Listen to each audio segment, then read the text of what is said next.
Piglet are obviously just dudes in rubber masks. Yes, and the very masks weren't obviously. even custom made for the movie. Production just bought the already made honey bear Oh mask my from the Mortal god, Mask. seriously? Come on. Hey guys, my name's Dan. Today's reaction comes from Dead Meat.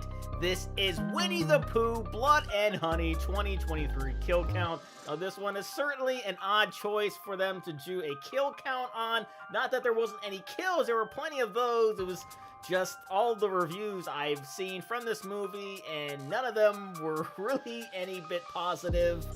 There were some redeemable qualities about this movie. This wasn't all terrible, but I'm very curious to see what exactly James has to say about it. Well, before we get into it, though, please do check all those links I have for you down in the description below. More specifically, Dead Meat's link, which is a great way to support him, and a great and easy way to support me is by going right below this video, clicking all those buttons down there, because not only will let you see future reactions that I do, but also helps my channel to grow. And without any further ado, let's go. We here at Dead Meat want to voice our full support for the WGA and SAG-AFTRA strikes, because without writers and actors, we wouldn't have all the movies that we love to talk about. Sure. James and I both came from working class union homes, so we know that when rights aren't given, they have to be fought for. We spoke to a SAG representative to clarify how we should proceed while supporting them. They said to fulfill any previously agreed to sponsorship contracts, so that means that we're going to stick to the original kill count schedule through the end of August. Okay. After that, and immediately on the podcast, we're not going to be covering anything made by AMPTP Studios until the strike ends out of solidarity. We're still going to be putting out stuff, but it's going to be not struck work such as indie movies, foreign films, and possibly other kinds of media. You can find more information about all of this from the links in the video description, and if anything changes, we'll let you know. In the meantime, support the strikes and be good people. Welcome to the Kill Count, where we tally up the victims in all our favorite horror movies. I'm James A. Janice, and today we're looking at Winnie the Pooh, Blood and Honey. Yes, that's right. Winnie the Pooh, the bear. Yes, the There's a bear. horror movie of him. Most people know Winnie the Pooh, the pantsless honey fiend, from the Disney adaptation, which includes a bunch of animated films, including a crap ton direct-to-video, a handful of television series, some video games, and of course, a children's music album by Kenny Loggins. Wait, What? Point is, That's a everyone thing? knows that big ol' Pooh. Thing is, Disney didn't create that big ol' Pooh. They licensed the character in 1961 from the estate of A.A. Milne, the English author who did in fact make that Pooh. Pooh first appeared in Milne's 1926 book, illustrated by Ernest Shepard. In 2022, that book fell into the public domain, meaning anyone could create their own adaptation. It couldn't be a riff on Disney's version, since that's still under copyright, but an original interpretation that maybe skates just legally close to Disney's version? Fuck it, fam, do it up! That's how we got this horror movie, written and directed by Rhys Frake Waterfield. This dude's a British filmmaker who's made a bunch of no-budget horror flicks in a short span of time, none of which I've seen before, and I probably won't be watching them after this. Listen, y'all know I love bad horror movies, but only when they're sincere. There's something about unpolished filmmakers earnestly trying to make a movie only for their efforts to come up short. This is not that. This is a cheap attempt to capitalize on a well-known name. It's an empty bag hung from a recognizable hook. It's a low-effort money grab. It's clickbait horror. Still, and I always want to say this, I will give respect to the filmmakers for successfully making a movie on a micro-budget. This is way more of a movie than I've ever made. And hey, you might like it. But I didn't. It's got awful lighting, questionable acting, pointless scenes, and a nonsensical screenplay, which I could maybe excuse if it were fun to watch. It's intended to be fun. Well, it's not. No! Aside from maybe Not one or really! two humorous nods, the use of Pooh and Piglet as the movie's monsters is completely wasted. They shamble around like any average horror killer, joylessly murdering a bunch of screaming attractive women. It's not a loving send-up like The Mean One, or self-aware and sappy like the Banana Splits movie. It's the type of horror movie that makes people dismiss the genre. All it's got going for it is a handful of decent kills. So, you know, let's get... Sorry. Oh no. Oh no. Shit. Hold on, I forgot something. What? What's happening? Hello? I'm sorry I'm late, everybody. Sponsor? Now then, it's time for me to tell you the tale of the data brokers versus today's sponsor, Incogni. Once upon a time, there was a man known far and wide as the Count of Kills. He was a man of mystery and intrigue. Oh, look at those dolls. One fateful day, he learned he had a problem. Not Turns dolls, out his stuffed name and animals. personal details were on a list being sold by data brokers. Ah! I know, scary, right? And not long after, a stranger had found his home address and phone number. He knew something important though. Brokers had to take his information off their lists if he requested it. The only problem was, there were so many lists. How could he possibly find them all? And when would he have the time to contact them? Yeah. After all, he was booked solid with kills to count. And in the meantime, he was only ending up on more lists. Even his family was getting calls from strangers with requests for kills for him to count. Oh my. Seriously.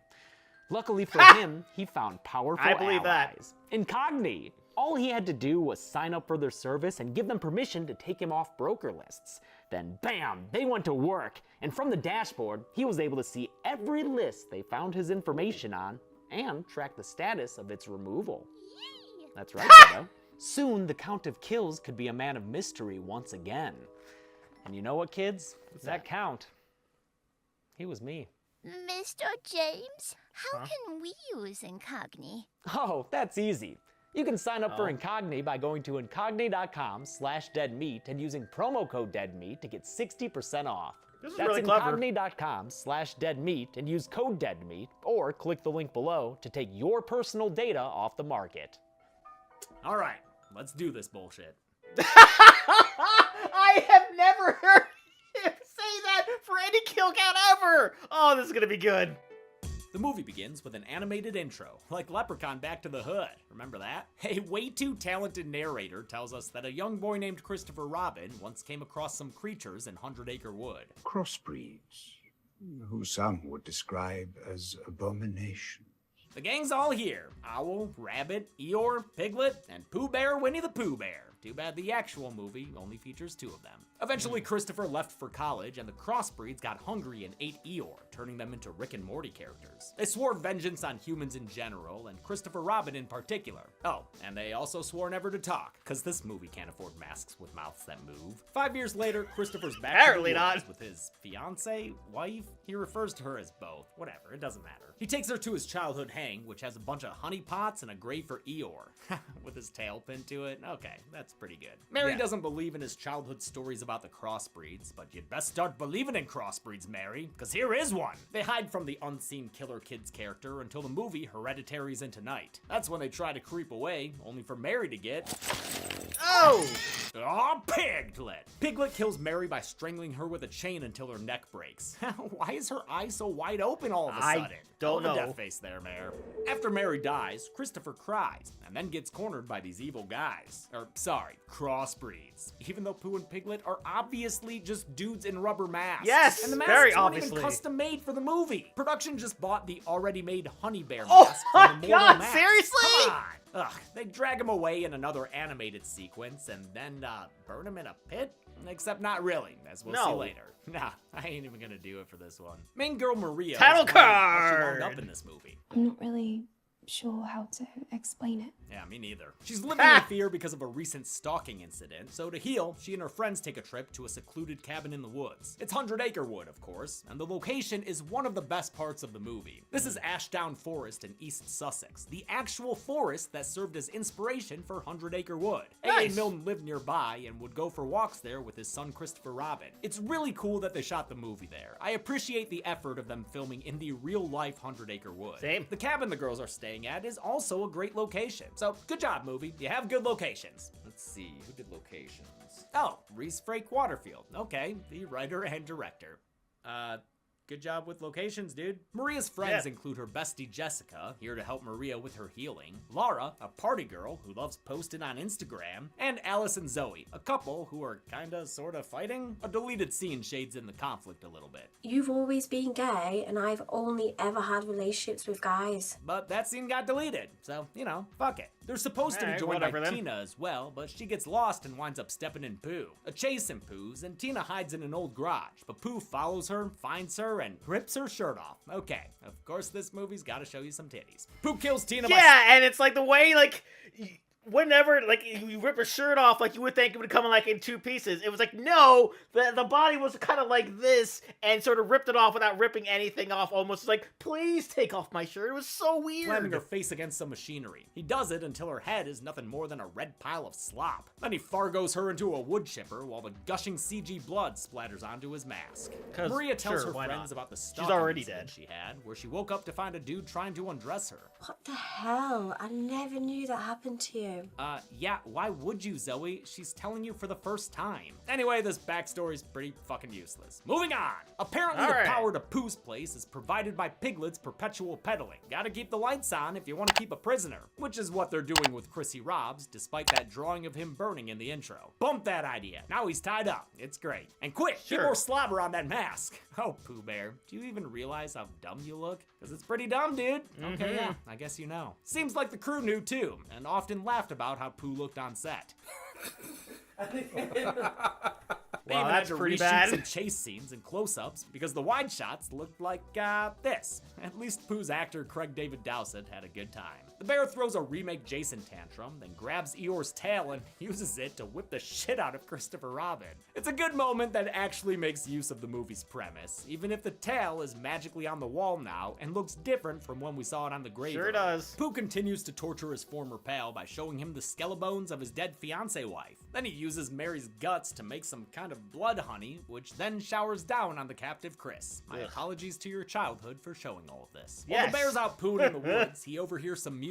It's Lara having hot girl hot tub time. Her selfies capture the bear in the background, but that's not enough to make her leave. She literally just goes back to chilling in the tub until, wouldn't you know what the hell, dude? Arrive. They ask her if this rag smells like chloroform, and her limp body is an answer in the affirmative. Lara wakes up tied up on the ground, looking like a pig about to get roasted. But Piglet ain't got fire, he's armed with a sledgehammer instead, which he doesn't use. He just holds her down as Pooh slowly drives a car. So what was the point? Yep, we're watching Winnie the Pooh drive a car over a woman's head. Because that's all this movie is. A whole bunch of attempts to make you say, wow, that's crazy.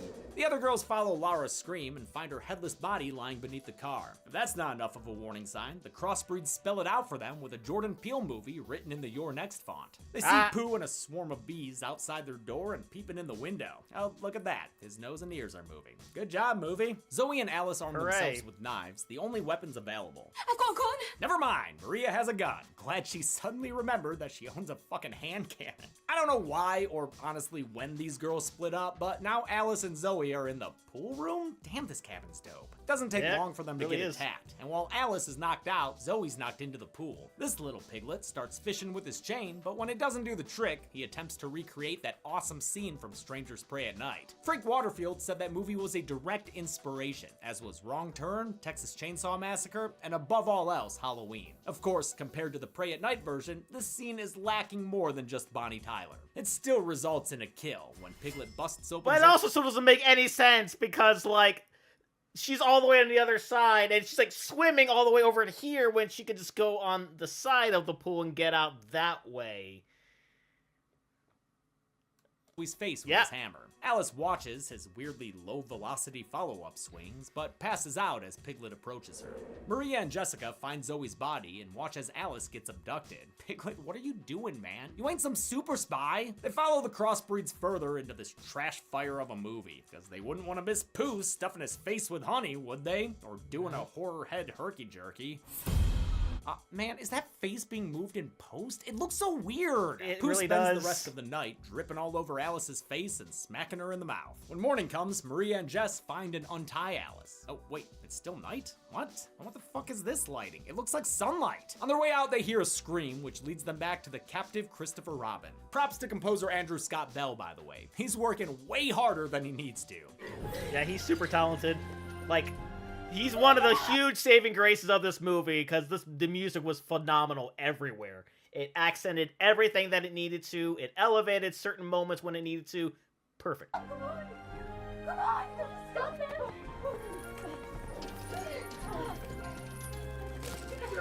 He even went the extra mile and used a violin that had been used as a beehive.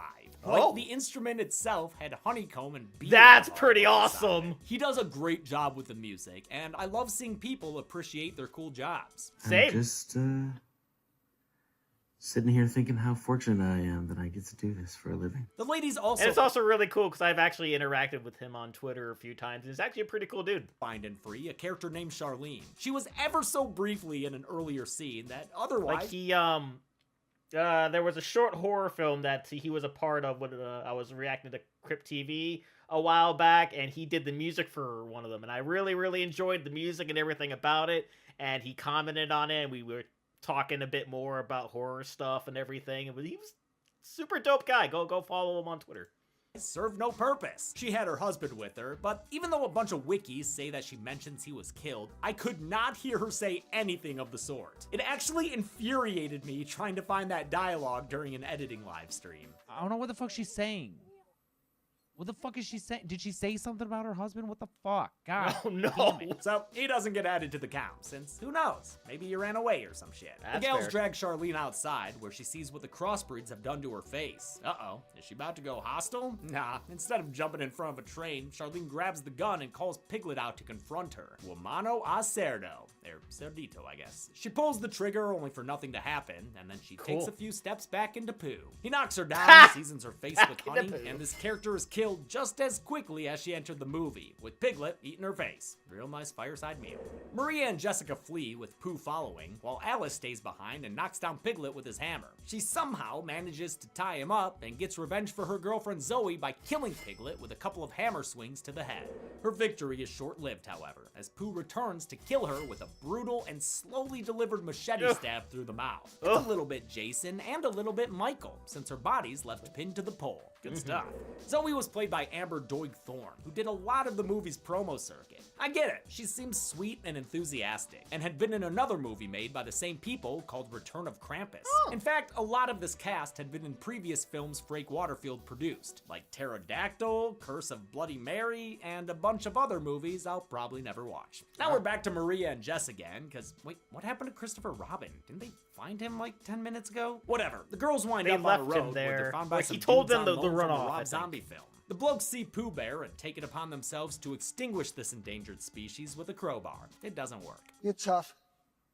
I'll give you that. They wail on the bear with their bats, bars, and bottles in a scene meant to be like the mob attack in Halloween Kills. Similar to that beatdown, this bludgeoning doesn't deter the killer, as they give a bloody Arthur fist clench. Pooh brings his hand down across Colt's face, bitch slapping him to death, though he waits to die until he can get to the truck and traumatize Maria and Jess. Sure, why not? Whose next victim is Tucker, who loses his hand to a judo chop and his head to a big ol' size Pooh boot that crushes it against the ground, then stamps it out like a cigarette? Holy fuck. Holy fuck. Yeah, that's what I said. Yeah. Pooh makes quick work of Logan, slitting his throat open with a machete swipe. The final dude, John, attempts to run away, but I guess Pooh Bear can control that swarm of bees? And it looks like they kill him. Kinda. Yeah, I guess. Maria finally decides that it's a good time to drive away / run over some Pooh with the car. But the Pooh ends up in the back of the truck, then on the roof in a direct homage to Michael Myers in Halloween 4. Maria gets the Pooh off her windshield by slamming the brakes. A blackout occurs, and afterwards, she watches as Pooh drags Jess from the car. She's killed with the lamest decapitation I've ever seen. She's just dragged away, and then he's holding her crappy looking head up. At least there's a decent shot of him carrying it, and I like when he chucks it at the windshield, so I'll call this a net neutral kill. Pooh drags Maria from the car and prepares to murder her by headlight. That's when Christopher Robin finally re-enters the movie and slams another vehicle into his former childhood friend. Pooh is crushed between fenders, while Christopher and Maria are left banged up and bruised. They try to limp away as Pooh Bear lurches back to life, pushing away a car to continue his pursuit. Oh wow, an explosion! Didn't expect that on this budget. And actually, that explosion wasn't in the original ending. Blood and Honey was originally shot in just 8 days with $100,000 for its budget. Things changed when production stills started to go viral. The distributors apparently gave the production company more money because obviously the film had gone viral, so they were like, right, maybe we should make this a little bit better. Thanks to internet buzz, the filmmakers were given more money and reshoot days on 2 separate occasions. That resulted in this car explosion and a big fire behind Pooh, which Frank Waterfield said was meant to evoke the Michael Myers firefighter fight. Chris tries to talk Pooh down from killing Maria, promising to stay and be his friend. But Pooh's only got 2 words for him, and it ain't suck it. Nope. It's oh bother. Yeah, wait, you left? You left. You have him say one thing this whole movie and it's not, oh bother, it's you left? Yes. Fuck off. Pooh slits Maria's throat right in front of Chris, proving that she ain't the final girl we thought she was. Well, I guess technically she was the final girl. Yeah. In any case, Christopher Robin runs away as Pooh stabs her dead head like 14 times. And then the movie ends. Yep, that's it. When we're alone and there's nobody home, it's nice to be able to count on some kills. Let's see how many at the numbers. Oh. Oh. Nope. James? Ha! Hey, yeah, gotta bring it over here. Oh yeah, you're stuck in there like me stuck in a tree, yeah? In Winnie the Pooh, Blood and Honey, with the victims including 8 women, twice as many as the 4 dudes, with the so-called crossbreed piglet being his own thing. Yeah, I guess we'll make his pie wedge pink, because he's a pig. With a runtime of 84 minutes, that left us with a kill on average every 6.46 minutes. Huh, really stuck in here, huh?